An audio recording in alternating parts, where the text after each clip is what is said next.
কথাগুলো বলে ফুপিয়ে কেঁদে উঠল অনু। সঙ্গে নীরবে অরিও চোখের পানি ফেলছে। চোখের সামনে দিনের পর দিন বোনের এমন কষ্ট সহ্য করতে পারছে না। এসবের পেছনে কোথাও না কোথাও সেও দায়ী রয়েছে। তার যদি ক্ষমতা থাকতো রিক্কি ভাইয়াকে নিয়ে আসার, তাহলে সে নিজের জীবনটা দিয়ে হলেও নিয়ে আসতো। কিন্তু এখন কোনো উপায় নেই। সে চাইলেও আর কিছু করতে পারবে না। এসব ভেবে অরির বুক চিরে একটা দীর্ঘশ্বাস বেরিয়ে এলো। চোখের পানি মুছে বোনকে ধরে আস্তে করে ফ্লোর থেকে তুলে বিছানায় বসিয়ে দিল। অনু কান্না থামিয়ে তার না পাওয়া প্রিয় মানুষটির ছবিটা নিয়ে বুকের মাঝে শক্ত করে চেপে ধরে চোখ দুটো বন্ধ করে রইল।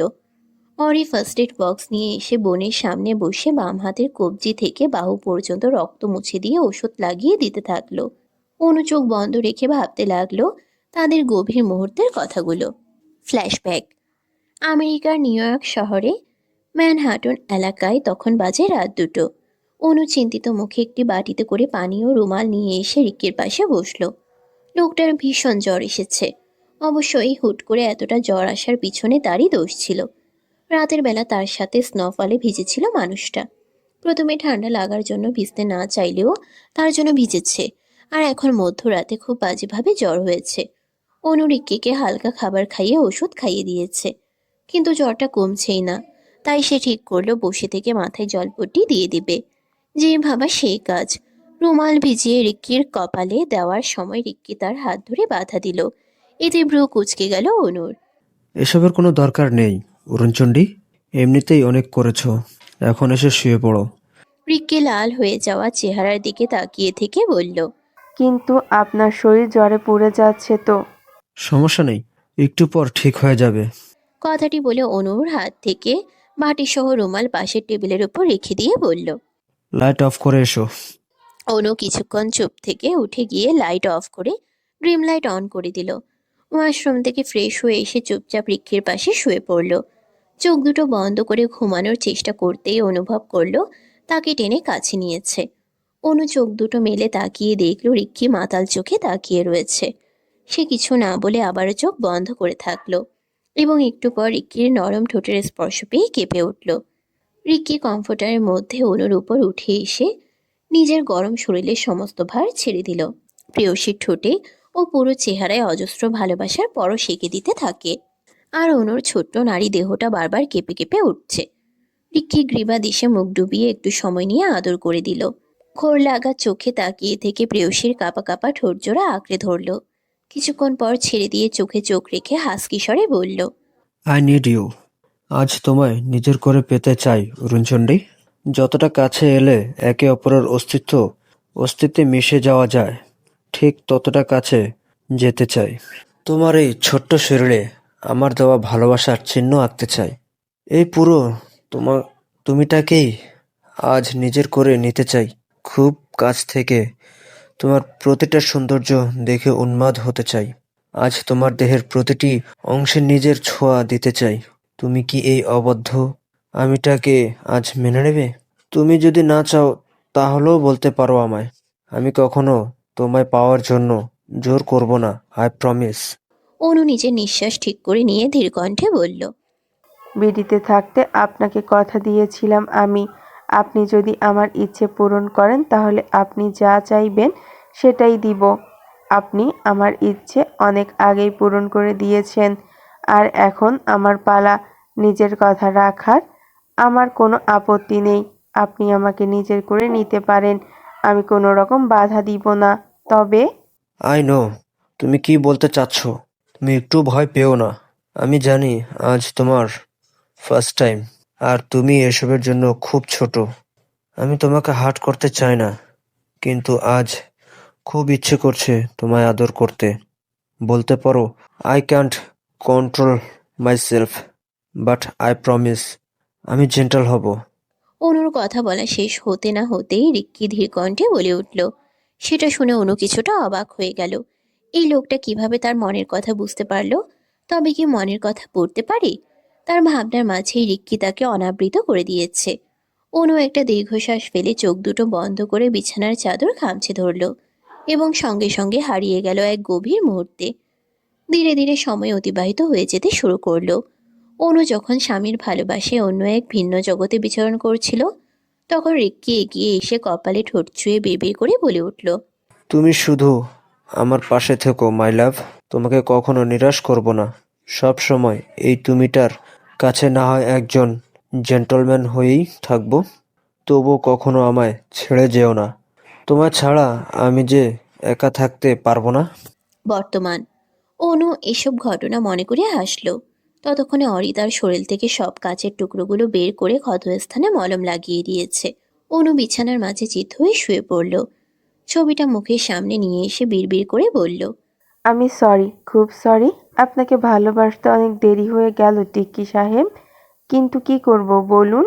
আমি যে অন্ধ ছিলাম, আপনার ভালোবাসা দেখেও না দেখার ভান করে চলেছি। এজন্যই হয়তো আপনাকে হারিয়ে ফেললাম। তবে আজ আমি বলছি, আপনাকে খুব ভালোবাসি। আপনি যেমন আমাকে ছাড়া থাকতে পারতেন না, ঠিক তেমনই এখন আমিও আপনাকে ছাড়া থাকতে পারছি না। আমার কাছে জাস্ট একবার ফিরে আসুন। আমি কথা দিচ্ছি আর কখনো অভিনয় করব না। এবার সত্যি সত্যিই ভালোবাসবো। এই টিক্কি সাহেব, ফিরে আসুন না আমার কাছে। নিজ হাতে আমাকে শাস্তি দিন, তবুও ফিরে আসুন। আমার যে সংসার করা হলো না, আপনার সঙ্গে ছোট্ট একটি সংসার করার যে বড়ই শখ টিক্কি সাহেব। আপনি কি শেষবারের মতো আপনার উড়নচণ্ডীর শখটা পূরণ করে দিবেন না? তবে কি এখানেই শেষ আমাদের পথ চলা? অনুর চোখের কর্নিশ বেয়ে অশ্রু গড়িয়ে পড়ল। তার বুকের ভেতরটা ফেটে যাচ্ছে। খুব ইচ্ছে করছে সেই মুহূর্তে ফিরে যেতে, যেখানে শুধু সে আর তার প্রিয় মানুষটি রয়েছে। কিন্তু আজ সে নিরুপায়, বড্ড অসহায়। অরি চুপচাপ বোনের কথাগুলো শুনছে আর ফ্লোর পরিষ্কার করছে। তখনই কারোর পায়ের শব্দ শুনে সামনে তাকিয়ে দেখল লিওয়ান দাঁড়িয়ে আছে। তাকে দেখে চোখ সরিয়ে নিল অরি। লিওয়ান কপাল কুঁচকে এলোমেলো রুমের দিকে এক পলক তাকিয়ে বিছানার মাঝে ক্ষতবিক্ষত হয়ে শুয়ে থাকা অনুর দিকে তাকালো। অনু ঘাড় কাত করে লিওয়ানকে দেখতে পেয়ে চট করে উঠে দাঁড়ায়। কোনো মতে খুঁড়িয়ে খুঁড়িয়ে হেঁটে লিওয়ানের সামনে এসে ধপ করে পায়ের কাছে বসে পড়ল।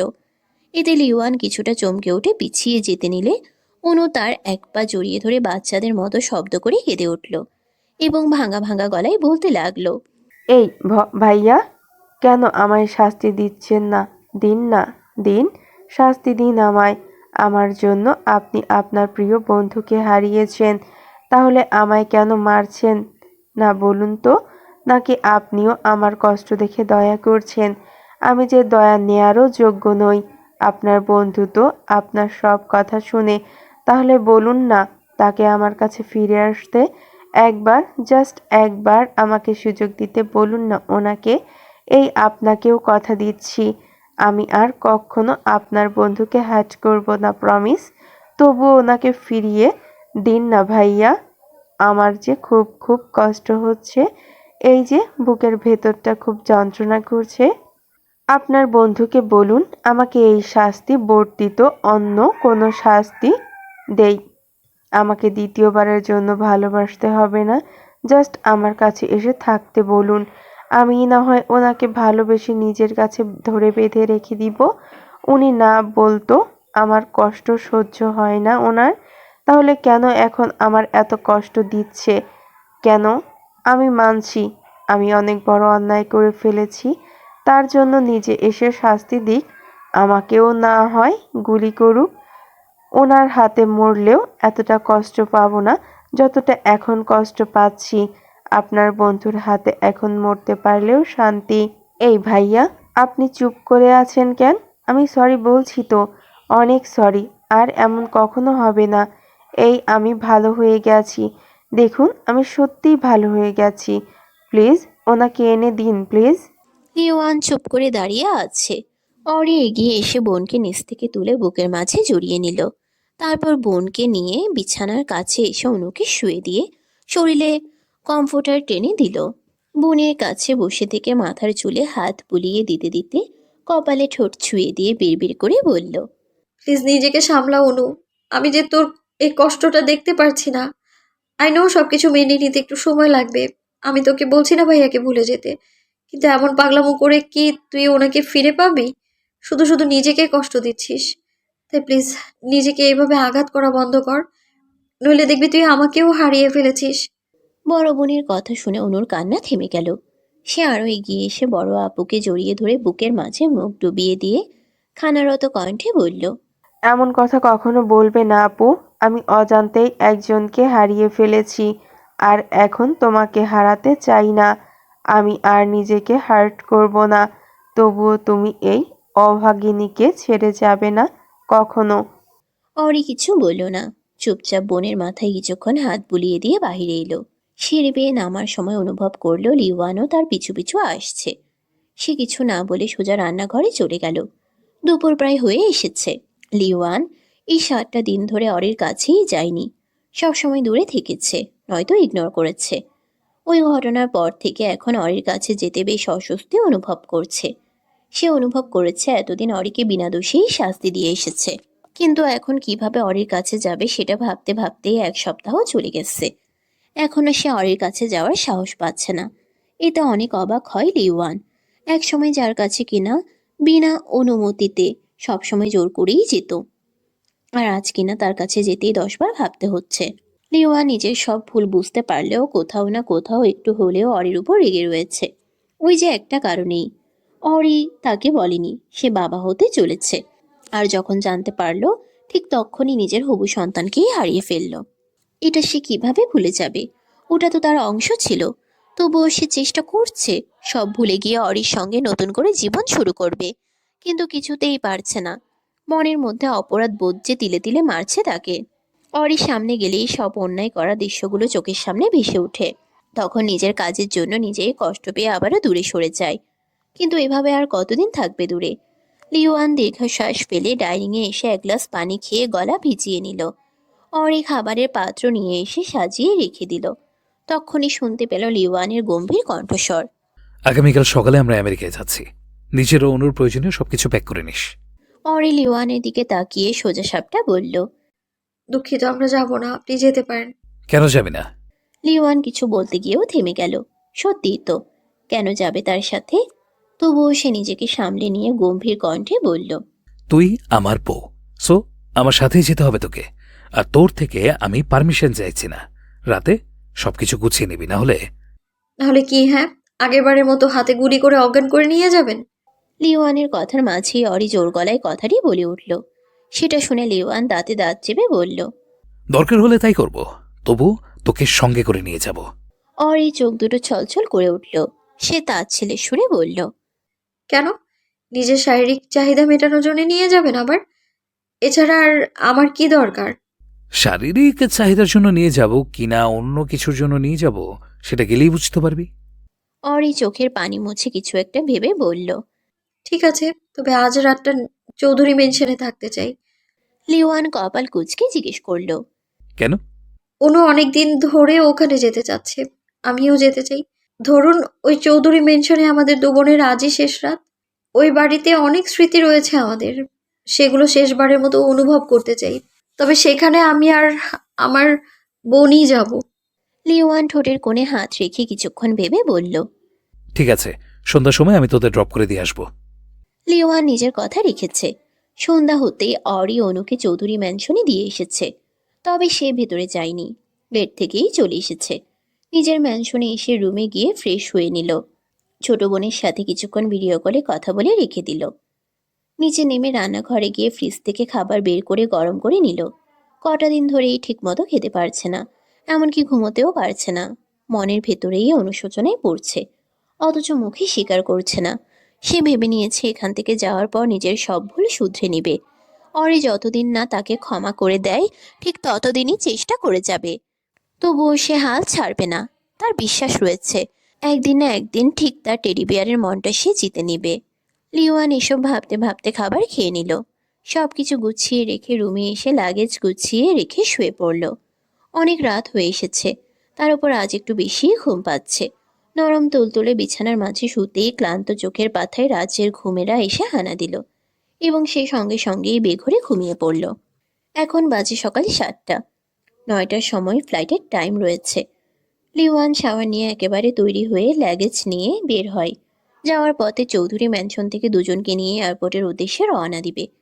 লিওয়ান পিছন ঘুরে শেষবারের মতো পুরো মেনশনে এক পলক দেখে নিয়ে গেট লক করে বেরিয়ে গেল। বাইরে এসে ড্রাইভারকে বলে গাড়িতে উঠে পড়ল। আজকে সঙ্গে করে কোনো গার্ড নেওয়ার প্রয়োজন মনে করলো না। ড্রাইভার গাড়ি স্টার্ট দিতেই সে সিটে মাথা এলিয়ে দিয়ে চোখ দুটো বন্ধ করে নিল। তার কেন জানি ভালো লাগছে না। বারবার মনে হচ্ছে কিছু একটা ভুল হতে চলেছে। প্রায় 30 মিনিট পর চৌধুরী ম্যানশনের সামনে এসে গাড়ি থামলো। লিওয়ান ডোর খুলে নেমে সোজা ভেতরে চলে গেল। দরজার কাছে এসে কয়েকবার কলিং বেল চাপলো, তবুও কারো সারা শব্দ নেই। এতে কপালে ভাঁজ পড়ে গেল লিওয়ানের। সে পকেট থেকে মানিব্যাগ বের করে ডুপ্লিকেট চাবি দিয়ে দরজা খুলে ভেতরে প্রবেশ করলো। ড্রয়িং রুমে এসে অরির নাম নিয়ে দুবার ডেকেও সাড়া পেল না। লিওয়ান এবার দড়ি সিঁড়ি বেয়ে উপরে উঠে অরির রুমের দিকে যেতে লাগলো। রুমে এসে কাউকে দেখতে না পেয়ে পুরো বাড়ি খুঁজে ফেলল, তবুও অরি অনুকে কোথাও খুঁজে পেল না। লিওয়ান চিন্তিত মুখে আবার দৌড়ে অরি রুমে এলো এবং কিছু একটা ভেবে চট করে এগিয়ে এসে আলমারি খুলল। সঙ্গে সঙ্গে সে থমকে গেল। পুরো আলমারি ফাঁকা, এমনকি ছোট্ট লকারও খোলা রয়েছে। এসব দেখে লিওয়ান শুকনো ঢোক গিলল। পাশে ফিরতেই দেখে ড্রেসিং টেবিলের উপর একটা কাগজ রাখা রয়েছে। সে এগিয়ে এসে কাঁপা কাঁপা হাতে কাগজটা তুলে নিল এবং মেলে দেখে একটা চিঠি লেখা রয়েছে। এটা দেখে অজান্তেই তার বুকটা কেঁপে উঠল। কপালের ঘাম মুছে চিঠিটা পড়তে শুরু করলো। আপনাকে কি বলে সম্বোধন করব ঠিক বুঝতে পারছি না। চিঠির শুরুতেই প্রিয় বলা হয়, কিন্তু আপনি তো আমার প্রিয় নন, আর কখনো হতে পারবেন কিনা জানা নেই। তবে আজ আপনাকে আমার সব মনের কথা বলবো, কারণ আপনি যখন আমার এই চিঠিটা পাবেন তখন আমরা আপনার থেকে বহু দূরে থাকবো। আর জানেন কেন আমি এই পদক্ষেপটা নিয়েছি? শুধুমাত্র আপনার জন্য। হ্যাঁ, আপনার জন্যেই আজ আমি দূরে সরে গেলাম। ছোটবেলায় আপনাকে খুব সম্মান করতাম। আপনি আমার চাচাতো ভাই হলেও তখন ছিলেন একটা ভালো বন্ধু। ছোটবেলায় আপনার সাথে থাকতে খুব ভালো লাগতো, কিন্তু এখন এই আপনিটার সাথে থাকতে আমার দম বন্ধ হয়ে আসে। এর কারণটাও আপনার জানা রয়েছে। আপনি আমার ছোটবেলায় কখনো হার্ট করেননি, কিন্তু এখন সবচেয়ে বেশি আপনিই আমায় হার্ট করেছেন। সেটা হোক মানসিকভাবে, শারীরিকভাবে, খাবার নিয়ে, সবকিছু নিয়েই আপনি আমায় খুব কষ্ট দিয়েছেন। আমি মানছি মাম্মা পাপা অতীতে যা করেছে একদম ঠিক কাজ করেনি। আপনি যেমন নিজের চোখের সামনে নিজের পিতার মৃত্যু সহ্য করতে পারেননি, ঠিক তেমন 10 বছরের বাচ্চা মেয়ে আমিও নিজের চোখের সামনে পাপাকে মরতে দেখতে পারিনি। উনি যে এতটা খারাপ কাজ করতে পারে সেটা আমি কখনো ভাবতেও পারিনি। বিশেষ করে আমি একটুও কল্পনা করতে পারিনি যে আমার মাম্মা পাপা এতটা নিচে নেমে যাবে। অতীতেও ওইরকম পরিস্থিতি দেখে ভুল বুঝেছিলাম আমি, সেটা আপনিও জানতেন। কিন্তু আপনি একটা গুলির প্রতিশোধ নেবার জন্য পুরো আমিটাকেই শেষ করে দিলেন। অথচ সেই গুলিটা কিন্তু আমি মারিনি। আচ্ছা, এত ঘৃণা কেন আপনার আমার উপর? আমিও তো আপনাকে প্রচুর ঘৃণা করতাম। কই, আমি তো আপনাকে কখনো হার্ট করিনি। তাহলে কেন প্রতিদিন প্রতিনিয়ত আঘাত করে এসছেন আমায়? আমার উপর কি একটুও মায়া দয়া হয়নি আপনার? আমি কি এতটাই কষ্ট ডিজার্ভ করতাম? আমাকে একটু ভালোবেসে আগলে নিলে কি খুব ক্ষতি হতো আপনার?